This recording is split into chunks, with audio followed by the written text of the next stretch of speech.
거룩이라는 단어를 기독교 사전에서 찾아보니까 무려 20페이지나 되는 그러한 긴 설명이 붙어 있었습니다. 거룩이라는 개념에 대해서 설명하려다가는 몇 시간이 걸릴지 모르겠습니다. 저는 거룩에 대해서 오늘 본문과 베드로전서 1장을 중심으로 생각해 보고자 합니다. 거룩이라는 말은 히브리어로 코데스라고 하고 헬라어로 하기오스라고 합니다. 코데스와 하기오스는 원래 구별한다는 뜻입니다.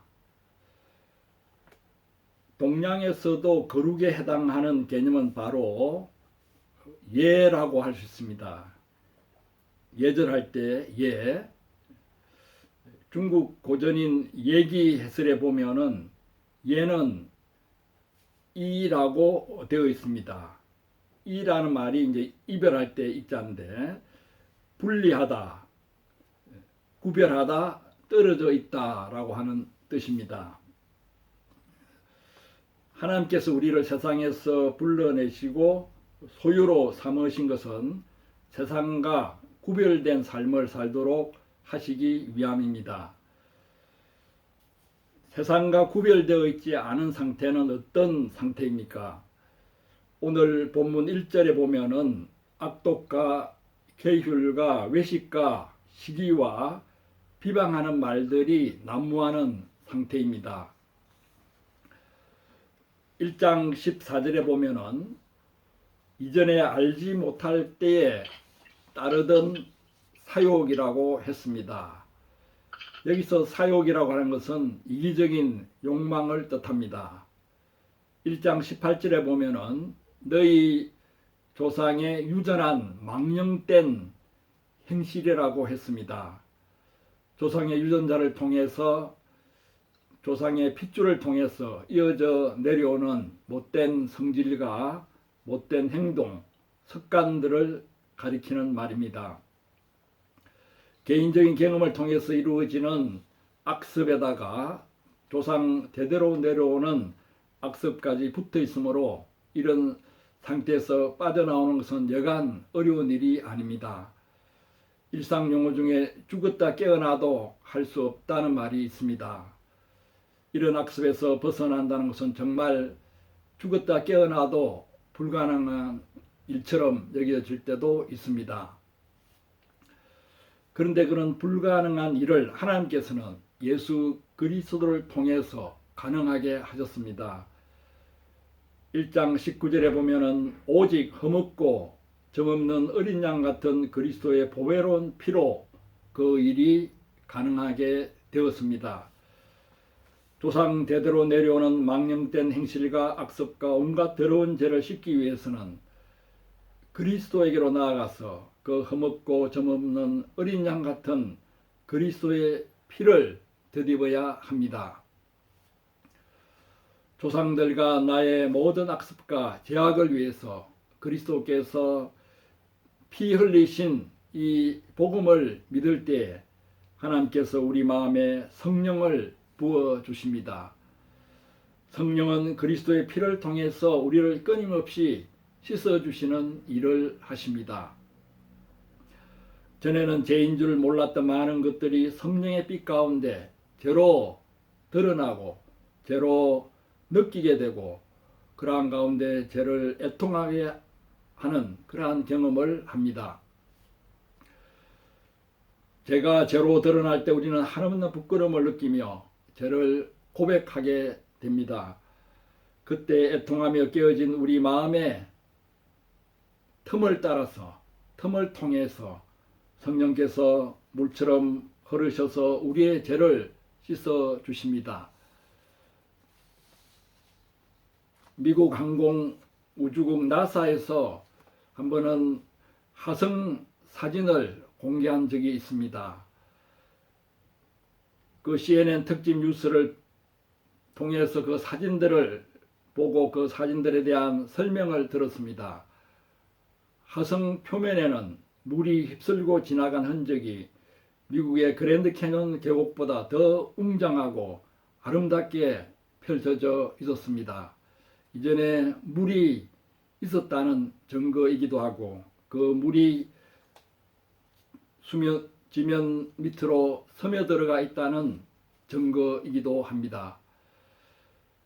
그 깨어지고 무너지고 움푹팬 흔적들이 거대한 물이 흐른 증거라고 했습니다.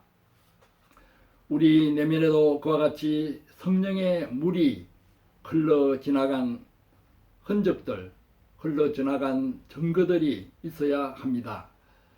우리 마음이 깨어지고 무너지고 움푹팬 그 틈을 따라서 성령의 물이 흐를 때 우리는 거룩하게 씻음을 받는 경험을 합니다. 옥합이 깨어져야 향유가 흐르는 것처럼 마음이 깨어져야 성령의 향유가 흐르고 우리는 비로소 씻음을 받을 수 있습니다. 이것이 1장 2절에서 말하는 성령의 거룩하게 하심입니다. 아무리 신앙생활을 오래 하고 교회에 오래 다녀도 마음이 깨어지는 경험이 없으면 성령께서 우리를 씻어준다는 말이 무슨 뜻인지 알지 못합니다. 여전히 나의 고집과 감정에 충실하면서 이기적인 세계 속에 갇혀 살게 됩니다. 그러나 우리를 사랑하시는 하나님은 우리가 세상의 더러움과 이기적인 고집 속에 살도록 내버려 두시지 않습니다. 우리에게 닥치는 시련들은 하나님께서 우리를 거룩에 이르도록 씻으시는 연단 과정입니다. 하나님께서 우리에게 감당하기 힘든 질병을 주실 때도 있는데 그 질병을 주시는 목적도 우리를 거룩하게 하기 위함입니다. 질병을 통해서 오히려 하나님의 거룩을 체험하고 말로 다할 수 없는 영적인 축복을 체험한 신앙인들이 많이 있습니다. 우리가 일부러 시련 가운데 빠질 필요도 없고 일부러 질병을 앓을 필요는 없습니다. 하지만 일단 시련과 질병이 닥쳤을 때에는 우리를 거룩하게 하시려는 하나님의 뜻에 초점을 맞춰야 합니다. 1장 6절 7절 말씀을 읽어보겠습니다. 그러므로 너희가 이제 여러가지 시험을 인하여 잠깐 근심하게 되지 않을 수 없었으나 오히려 크게 기뻐하도다. 너희 믿음의 시련이 불로 연단하여도 없어질 금보다 더 귀하여 예수 그리스도에 나타나실 때 칭찬과 영광과 존귀를 얻게 하려 함이라. 사도 베드로는 근심하지 않을 수 없는 성도들의 현실을 잘 알고 있었습니다. 그러나 그것은 잠깐이라고 했습니다. 잠깐 근심하지 않을 수 없는 기간이 있기는 하지만 오히려 큰 기쁨을 맛보게 될 것이라고 했습니다. 얼마나 큰 기쁨이냐 하면은 8절에 이렇게 표현하고 있습니다. 말할 수 없는 영광스러운 즐거움으로 기뻐하노라. 말할 수 없는 영광스러운 즐거움으로 기뻐하노라. 이런 기쁨의 원천은 바로 하나님의 거룩을 체험하며 우리의 내면이 거룩하게 변화되어 가는 데 있습니다. 우리가 형제자매들을 보면서 기쁨을 느끼는 근거도 바로 이 거룩한 변화에 있습니다. 형제자매들의 내면에서 하나님의 거룩을 발견할 때 우리는 한없는 기쁨을 느낍니다. 1장 15절 16절 말씀을 읽어보겠습니다. 오직 너희를 부르신 거룩한 자처럼 너희도 모든 행실에 거룩한 자가 되라. 기록하였으되 내가 거룩하니 너희도 거룩하니라.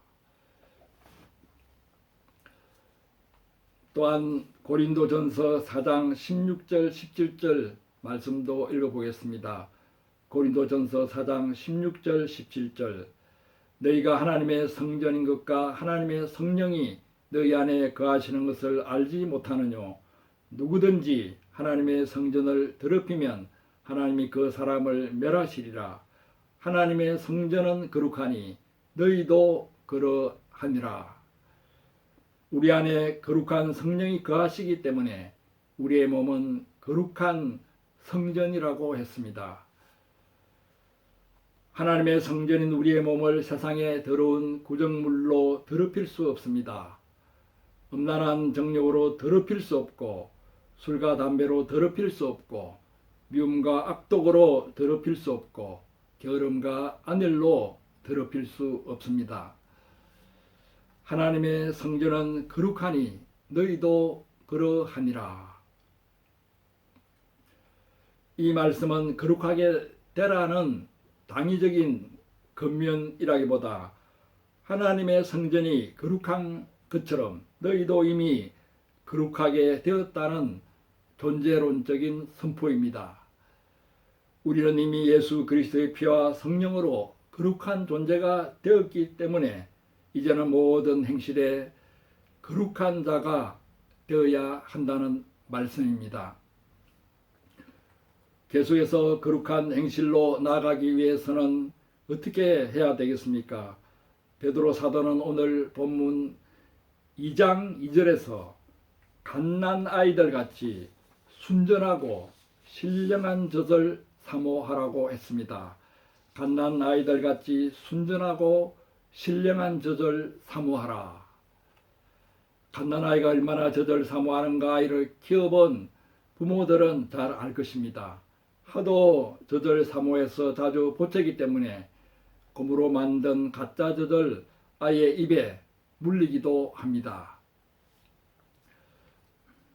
그런 갓난아이같이 간절한 마음으로 순전하고 신령한 젖을 사모하라고 했습니다. 여기서 순전하고 신령한 젖은 바로 1장 23절에서 말씀하고 있는 하나님의 말씀입니다. 하나님의 살아있고 항상 있는 말씀, 세세토록 있는 주의 말씀, 너에게 전한 복음의 말씀이 바로 순전하고 신령한 젖입니다. 우리가 시련 가운데 있고 어려움 가운데 있을수록 하나님의 말씀이 더욱 순전하고 신령한 젖으로 여겨집니다. 제가 1995년 10월과 2020년 1월 이렇게 두 차례 죽음과 질병의 한란 가운데 있을 때 무엇보다도 하나님의 말씀이 순전하고 신령한 젖이 되어서 내 영혼을 먹이시고 살리시는 것을 체험했습니다. 갓난아이가 어머니의 젖을 먹을 때 어머니의 젖무덤을 다 입에 넣을 필요는 없습니다. 어머니의 젖꼭지만 입에 물면 됩니다. 그와 같이 우리 영혼이 갈급할 때에는 하나님의 많은 말씀을 다 먹을 필요는 없습니다. 젖꼭지 같은 한 말씀만 물고 있어도 내 영혼이 힘을 얻고 살아납니다. 우리가 1년 요절 말씀을 잡아보고 그것을 좌우명으로 삼는 것도 그 한 말씀을 젖꼭지처럼 수시로 물고 신령한 젖을 받아 마시기 위함입니다. 이렇게 갓난아기처럼 순전하고 신령한 젖을 사모하라고 하는 것은 그로 말미암아 구원에 이르도록 자라게 하기 위함입니다. 여기서 구원이라고 하는 것은 믿고 구원 얻는 그런 1차원적인 구원이 아니라 믿음의 완성, 소망의 완성, 사랑의 완성을 의미하는 구원입니다. 1장 9절에서 그런 구원의 의미가 담겨 있습니다. 다시 말해 여기서의 구원은 바로 거룩을 의미합니다. 성화와 영화의 단계를 뜻합니다.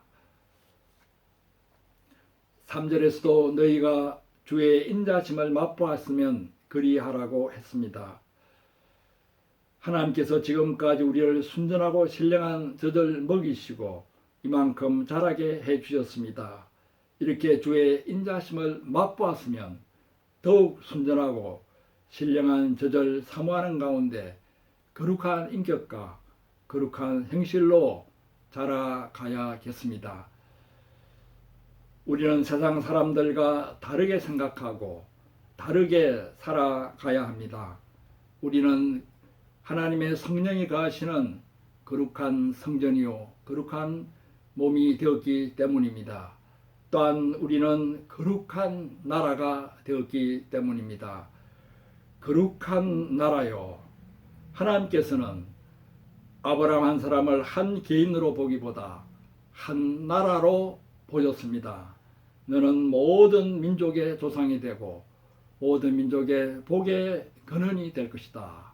하나님께서 지금도 우리 한 사람 한 사람을 한 개인으로 보시기보다 한 나라로 보십니다. 많은 족속을 이룰 한 나라로 보십니다. 이제는 우리가 거룩한 한 개인이 아니라 거룩한 나라입니다. 하나님께서는 이와 같이 우리를 거룩한 나라로 보시고 거룩한 나라로 족속을 이루시기를 원하십니다. 이러한 하나님의 비전이 우리 마음을 새롭게 소망으로 차오르게 하시기를 축원합니다. 너희는 거룩한 나라요. 아멘.